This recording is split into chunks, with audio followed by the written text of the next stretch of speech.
Setelah hampir 2 tahun terhenti, ibadah umroh ke Tanah Suci kembali dibuka. Hal ini ditandai dengan keberangkatan 60 warga Aceh melalui PT Lintas Asia Zahab yang dijadwalkan terbang melalui Bandara Soekarno-Hatta, Jakarta. Berbeda dengan biasanya, para jamaah akan diwajibkan mengikuti karantina, baik sebelum terbang ke Arab Saudi, saat sampai, maupun nantinya ketika pulang ke tanah air.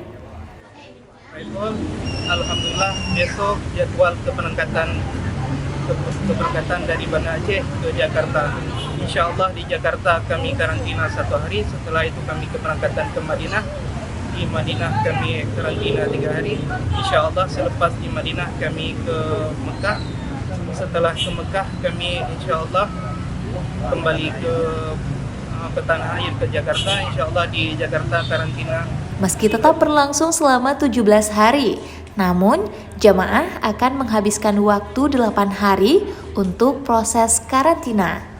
Perbedaan lainnya dalam keberangkatan umrah semasa pandemi ini adalah meningkatnya biaya hingga 30%. Teofak Kiariski melaporkan untuk Aceh Info.